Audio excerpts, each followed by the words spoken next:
الحمد لله رب العالمين والصلاة والسلام على سيد المرسلين اما بعد فاعوذ بالله من الشيطان الرجيم بسم الله الرحمن الرحيم پڑھیے الصلاة والسلام عليك يا رسول الله وعلى آلك واصحابك يا حبيب الله الصلاة والسلام عليك يا نبي الله وعلى آلك واصحابك يا نور اللہ۔ میٹھے میٹھے آقا مکی مدنی مصطفیٰ صلی اللہ تعالی علیہ وآلہ وسلم کا فرمان ہے، کنجوس ہے وہ شخص جس کے سامنے میرا ذکر ہو اور مجھ پر درود پاک نہ پڑے۔ صلو علی الحبیب صلی اللہ تعالی علی محمد صلی اللہ علیہ وسلم۔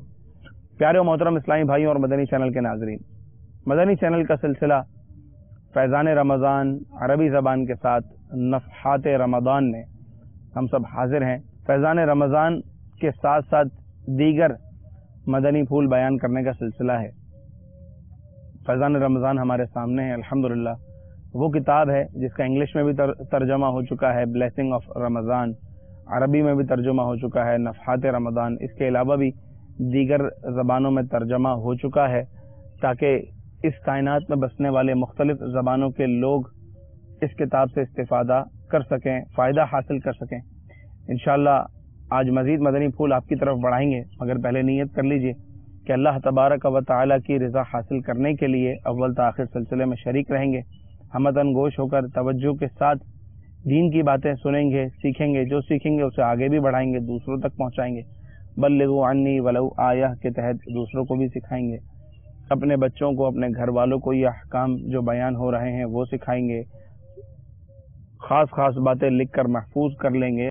جب اللہ تبارک و تعالی کا نام آئے عز و جل اور آپ علیہ الصلوۃ والسلام کے ذکر مبارکہ پر درود پاک پڑھیں گے، اور جب بھی صلو علی الحبیب کہا جائے گا تو مل کر درود پاک پڑھیں گے۔ صلو علی الحبیب صلی اللہ تعالی علی محمد صلی اللہ علیہ وسلم۔ آج کی ہماری گفتگو کا محور، آج کا ہمارا موضوع قرآن مجید فرقان حمید کے اس آیت سے متعلقہ ہے جو سورہ بقرہ کی آیت نمبر 184 کا ابتدائی حصہ ہے۔ چنانچہ اللہ تبارک و تعالی ارشاد فرماتا ہے، اعوذ باللہ من الشیطان الرجیم، بسم اللہ الرحمن الرحیم، فمن کان منکم مریضا او علی سفر فعدۃ من ایام اخر۔ تو اگر تم میں سے کوئی مریض ہو یا مسافر ہو تو وہ دوسرے دنوں میں اپنی گنتی پوری کرے۔ اس آیت کے ترجمے سے ہمارا موضوع واضح ہو گیا کہ ہمارا آج کا موضوع ہے کہ وہ کون سی چیزیں ہیں اور کیا بیان ہے ان چیزوں کا کہ جس کی وجہ سے ایک مسلمان کو اس بات کی اجازت مل جاتی ہے کہ ٹھیک ہے وہ روزہ نہ رکھے تو روزہ چھوڑ دینے یا روزہ افطار کرنے یا بعد میں رکھنے، ظاہر ہے کہ جب بھی روزہ چھوڑا جائے گا تو اسے بعد میں رکھنا ہے، تو روزہ افطار کرنے کی کیا کیا وجوہات ہو سکتی ہیں یا کیا وہ عذر ہیں کہ جن کی وجہ سے رمضان المبارک کا روزہ قضا کرنے کی اجازت ملتی ہے۔ آج وہ ہم عذر سنیں گے، توجہ کے ساتھ سنیں گے انشاءاللہ عز و جل۔ آئیے ہم اپنی گفتگو کا آغاز کرتے ہیں۔ مرحبا بكم في سلسلتنا المتواصلة، واليوم أردت أن نتكلم عن كما أنت فهمت بآية القرآنية، إن شاء الله نتحدث عن أعذار الفطر۔ الحمد لله رب العالمين والصلاة والسلام على سيد المرسلين، أما بعد فأعوذ بالله من الشيطان الرجيم، بسم الله الرحمن الرحيم۔ ذكرت الآية القرآنية التي فيها أعذار عامة لمن أراد أن يفطر، المسافر والمريض، فمن كان منكم مريضا أو على سفر فعدة من أيام. نصت الآية على صنفين دون تفصيل لهذه الآيات بما فيها من أحكام تتعلق بالمسافر أو بالمريض، وهل هنالك ضوابط للمرض أو ضوابط للسفر. هذا ما سنتكلم عنه تفصيلا إن شاء الله عز وجل. شيخنا الشيخ محمد إلياس العطار حفظه الله تعالى يقول في كتابه نفحات رمضان: هناك بعض أعذار تبيح الإفطار في شهر رمضان المبارك، لكن يجب القضاء بعد زوال العذر المانع من الصوم. وأما من أفطر، فهنا مسألة إيمانية، وأما من أفطر لغير عذر شرعي، أفطر في رمضان لكن من غير عذر شرعي، فإنه يأثم، وإثمه هذا أيضا قد خسر به أجرا عظيما في الصيام، حتى لو قضاه عليه القضاء، لكن حتى لو قضاه سيأثم. يقول الشيخ: من هذه الأعذار السفر، الحمل، الإرضاع، المرض، الكبر يعني الهرم، الإكراه على الإفطار، خوف هلاك، نقصان عقل، والجهاد. هذا ذكره شيخنا ونقله عن الإمام ابن عابدين في حاشيته الدر المختار في مذهب السادة الأحناف. المراد من الإكراه، لأننا ذكرنا نحن الإكراه، قد يسأل البعض ما هو الإكراه؟ الإكراه هو المقصود به التهديد بالقتل، يعني يخاف أن يقتل، أو قطع عضو من أعضاء جسده. مثلا المكره هو يقول: إن أنت صمت فأنا أقتلك، أو أقطع يدك، أو أقطع رجلك، أو أقلع عينك، أو أقص لسانك. هذه إذن يعني هدد بأخذ جزء أو قطع جزء من جسده. هذا يباح له الإفطار، لكن قيد العلماء لو أنه هدد بشيء يستطيع أن يصبر عليه كالسجن، إذا صمت سوف أسجنك، فهو إذا صمت سوف أضربك، وخاصة ضرب يسير مثلا، فإنه لا يباح له أن يفطر. هذا قيد في مسألة الإكراه. هذا بالنسبة للإكراه، وذكرنا عامة هذا التعداد. الآن السفر عامة دون أردت أن أترجم حتى هنا.